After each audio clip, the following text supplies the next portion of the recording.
Well, welcome back to the Regular Dad podcast. This is episode 2 for us. Today, we're going to give you a little bit of a background. We touched on some of this stuff last time, but we're going to give you a little bit of background about what we do, how we met, and just kind of speak to some of that. So, Jimmy, you are, when we talked about this last time, you are a contract pilot. Yes. Yeah. So you fly charter. But how did you get to that? Well, I mean, from high school through your career journey, and we don't need an hour long, but just the high points. I mean, you went to school. The elevator talk. Yeah. So how did you come to be a world-renowned charter pilot? That's definitely a bridge too far. But anyways, I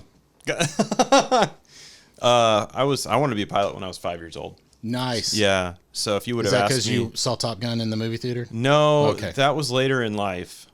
I just loved airplanes. Okay. We did live on, like, my parents still live in that house. My dad and my stepmom live in that house still. That's it's so cool. right on final.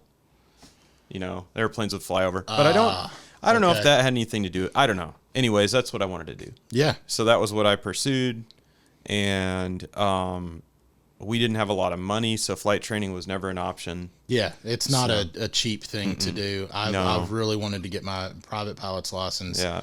And I'm like, entry $15,000. Yeah. And well then, into the 5 figures. Yeah. So just for the first step. No IFR, just VFR stuff. Right. Yeah. So Yikes. I got into RC airplanes. Yes. And we would scrimp and scrape, and back then radio control models were like, you build it takes like a couple months to put it together, build it, glue it together, and then you go out and you crash it. Yep. And then you repair it. That was how we did it back then. My dad was way into that before I was born. Called it the transmitter toss. It's like you have an instructor, you have the transmitter. Oh shoot, you hand it to them. Right. They crash the airplane, but at least anyways. So Yeah. I did that until I was like 16 and even beyond. But I planned to go into the military. Okay. And those doors did not open. I knocked furiously. All right.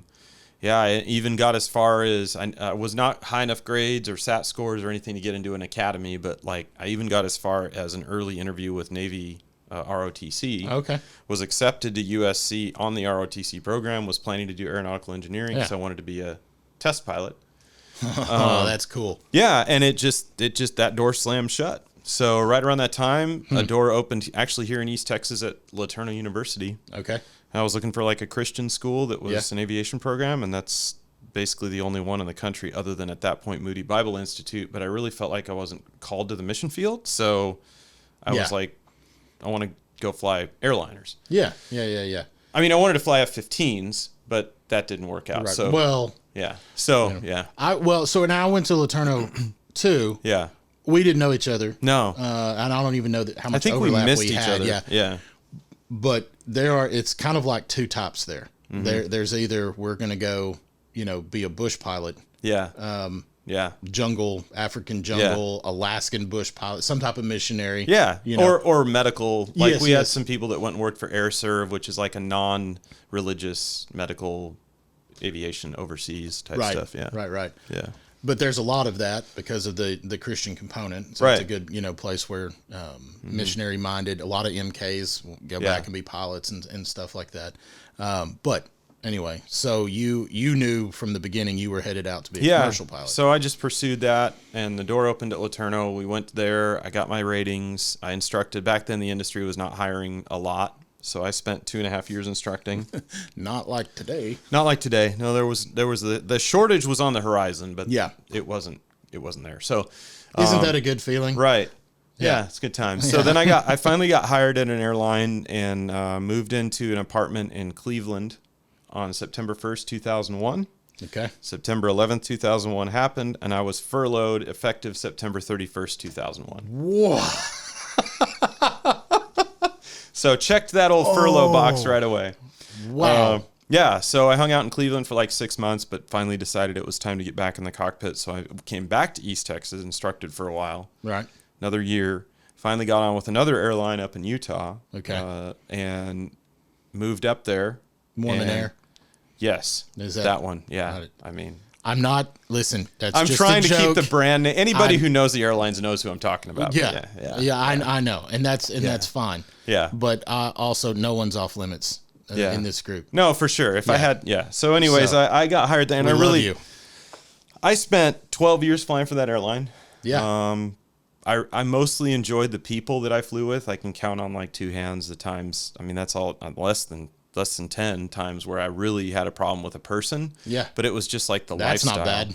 No, it's not. It was the lifestyle, and it sucked all the joy of aviation out of me. Like, Right. I didn't want to fly. I got back into RC because that was like way more fun than flying full scale. Gosh. I didn't want to touch a GA plane. I didn't want to be around airplanes. It's like I just go. GA, for the general audience, is actual general aviation. General aviation, yeah. So at that same time, I met my wife, so that was good. Yeah, that's a good thing. We got married. She's wonderful. She's amazing. Yeah. Yes. She's actually my physician. Yeah. So we don't violate HIPAA stuff, I'm authorizing us to discuss my care that she offers ad nauseum. Okay, fair enough. I mean, she's also, ad hoc. She's why I'm alive. She's ad hoc my physician too, which she resents. I don't know that. I need to. Are you? I need to get a real physician. Okay. I mean, she is a real physician, but yes. she doesn't want to. Anyways. Yes. Yeah. I got you. So, anyways, did the 12 years at SkyWest. Oh, shoot. Well, there it is. I was going to say Ground East, but you just ripped that cat out of the bag. There it is. So all right. I enjoyed my time there. It just was, the lifestyle was just, I don't know. The airline thing, it really, for me, it just became all about the paycheck. And it wasn't bad. It's a regional carrier, so I wasn't making the big money, but it was good. But I just got burned out, and a door opened for me to come back to LeTourneau and teach. So we moved back here, and I really enjoyed my time in the classroom at the university. Yeah. But we did move to Texas to sort of slow down because you have a doctor and an airline pilot. Yeah, y'all are passing each other, just really tough. So and it wasn't resulting in that. The workload at the university, while was like effective and all the work I was doing was pretty awesome, it was like sometimes 60 hours a week, and it just wasn't it. Yeah. So anyways, 5 years in, I decided, you know what, I'm going to go start my own business. Yeah. And, as I tend to do, is just a 90-degree course change. Yeah. Yes. I'm going to go do this. So gave that a shot. About 2 years into that. Yeah. About a year into that, I started doing a side gig flying corporate jets. Yes. To just provide some funds for the capital that I needed to buy saws, and it was a woodworking business, so I was doing that. Yeah, and you crank out some cool stuff. Well, yeah, it's all collecting dust now. But anyways, but you have a dust collection system. I do have a dust collection system. Terrible. But so I got that about a year into that, got that job, was working for a former student. He's hilarious. I have a great time working for these guys. Yeah. And I just realized that I was having more fun in my side gig than I was with the business. And it felt like, and this is kind of one of those regular dad things, like it felt like I was putting more energy in than the energy I was getting out. Mm-hmm. And yes, it was even worse than the airline experience and even worse than the university experience. I was actually it felt like just energy was just being sucked out of me by this business that I was trying to run. I wasn't finding any success. I was like, not 2 years in, I'm not making money. Right. And arguably people said the products were good. Yeah, but I just couldn't get the money. I couldn't charge the money I needed to charge for things to make me feel like I was actually getting ahead of things. Yeah. Meanwhile, I'm over here on this side gig, like loving life, flying these airplanes, having a great time. And I'm like, why? Yes. And my boss even was like, why are you still doing the woodworking business? Because he's part owner and all this stuff. Sure. And he's a businessman. And he's like, this doesn't make any sense. So I did end up shutting down the woodworking business. And now I just am full time with these guys. Although they would argue I'm not quite full time because I need to work more apparently. But that's just an ongoing joke. It's not, everything is. Absolutely. Everything is very, I would say, lighthearted. Yeah, absolutely. So no, and I know they're happy to have you and your skill set and your passion for excellence. I've seen you in your pilot mode.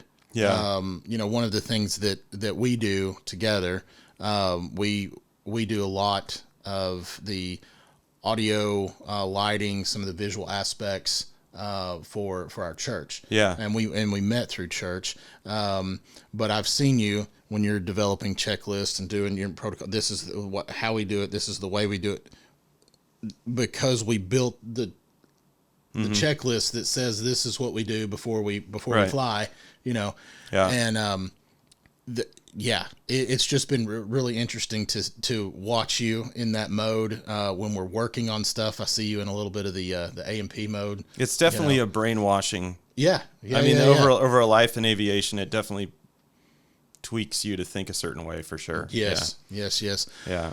Let me circle through and kind of give people my crash course, and then we'll kind of talk a little bit about how we met, and that will conclude episode 2. So I completed high school right at the end. We have a junior college here in town that we affectionately refer to as Harvard on the Highway, or the 13th grade, Berkeley on the Blacktop, Princeton in the Pines. Anyone from around here knows where that school is. Yeah. It's great. But it's a great place. But at the end of that 2-year session, I was supposed to join my high school best friend. His name was Mason. I was supposed to go join Mason, and we were going to go through med school together. Okay. And he was down at Houston Baptist University, and I had been accepted there.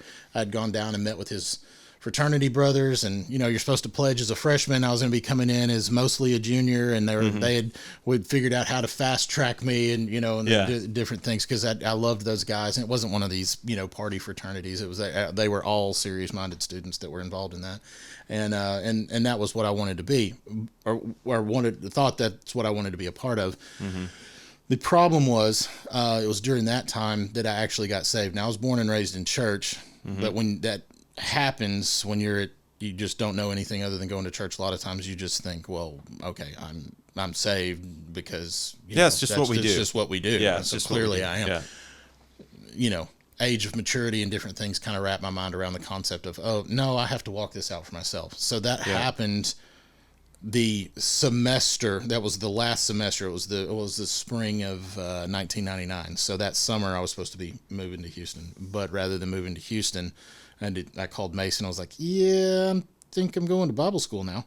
So that was a hard conversation. He was incredibly understanding, and very, very encouraging. And that was because that was the first hard thing on that direction change that I had to do. And he was super encouraging about it. And so I was like, all right, we're off to a good start. He was disappointed, but it was, it was what it was. So that, I went and did 2 years of Bible school, came back and did the 2 years at LeTourneau, graduated from there in 2005. Dean and I were married 2006.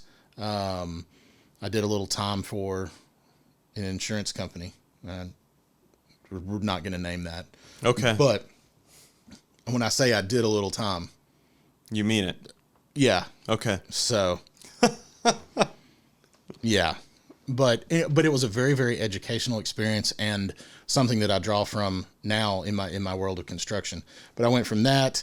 We made a leap to go out to Dallas for some career opportunities for the both of us. Mm-hmm. Both of those collapsed nearly as soon as we got out there. Dang. Well, actually, Dina's collapsed 2 weeks before we moved. Right. So it was we went out there already kind of with one wing blown off. Yeah. And then my job lasted 6 weeks before they were like, yeah, we're going bankrupt. So like, what? So yeah. So anyway, so I came back. I worked for a financial advisor out there for a little while, learned some cool stuff about that industry, and just kind of caught my breath. And then I moved back to go to work for a church. Yeah. And I worked for that church for just a little shy of 6 years. That was an interesting place to work. I was fired from that church. We say transitioned, It was like hey, we feel that you should be transitioning.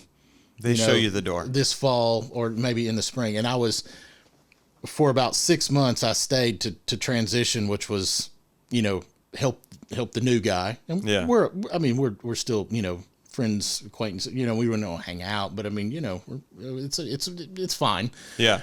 But I'm, helping him get familiarized with what I had been doing, which was everything. I was the first employee. I mean, other than the pastors. So everything, had come through me.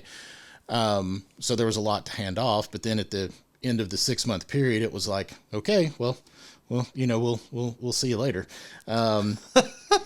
There's some more gritty, gory details, but we don't, those don't really, Right. maybe in a book sometime, but Okay. not for that.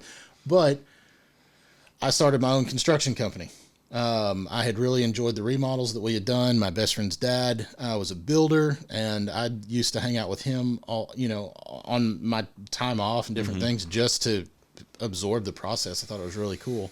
So I acted like I knew what I was doing. Took out 2 separate loans. I was in for about $500,000 with no job. Yeah, and said, well, let's build 2 houses. And then the local housing market bowed up and just nothing was moving. We had 6 to 8 months, depending on which group of realtors you asked, of backlog inventory, and just stuff wasn't moving. And of course, It's like me getting into the airline industry right before exactly. 9/11. Yeah, it's like, no. And then, Yeah. 2 years after that, you couldn't build fast enough. And it's just now cooling off in the residential side of things with the spike in interest rates. But that was what I did. But we didn't say no to a project that was given to us. If it was like, here, come do this. And so we got, every project was a growing growth opportunity. So, but in that, one of the things that we wound up building was a big remodel. I mean, included all types of civil aspects and, exterior, interior remodel of a facility that our church had. And we converted a large gymnasium metal building structure that they had into a fully functioning worship center. And so that was, and you and I were meeting during, during that time. Now, That was a gigantic project. And it was very successful. Yes, through no ability of my own. You say that, but I was outclassed from the get-go on that thing, and had just a tremendous amount of help and blessing, and I had the confidence from the leadership of the church, and that was good because I didn't have the confidence in myself.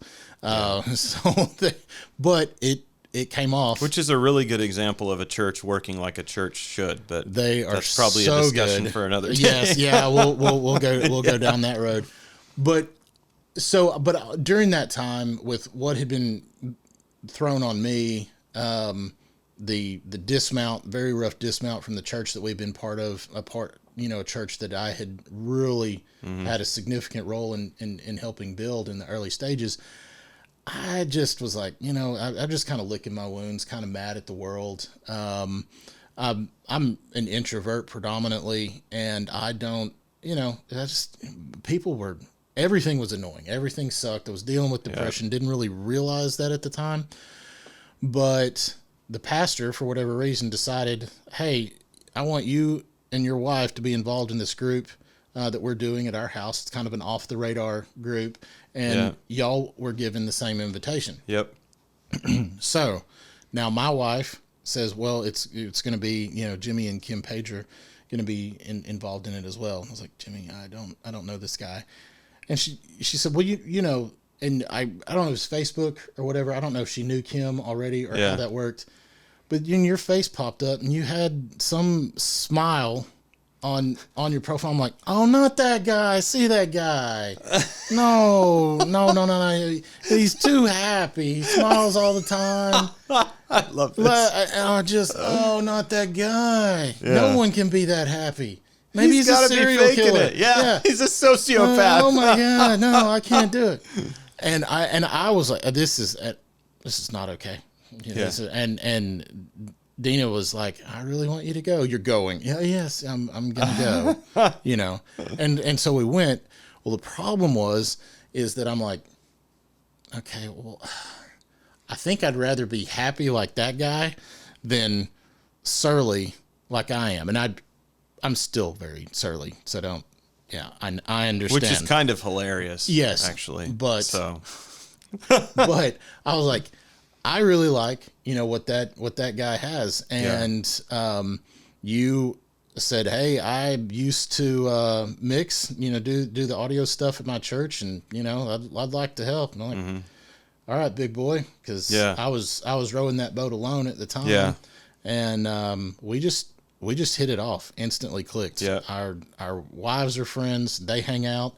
Our kids are friends. Yeah. So it's just been a really cool integration in life. Yeah. So yeah. You and I have had the opportunity to talk about parenting struggles, marriage struggles, and just the things that come with life, if you're being honest. Now, you're being honest, yes, you can ignore all that and go, oh yeah, everything's fun, it's good, yeah, I don't have any struggles. That's all crap. There's no one out there that has it all together. I don't care what they post on Instagram or whatever the social media trend is.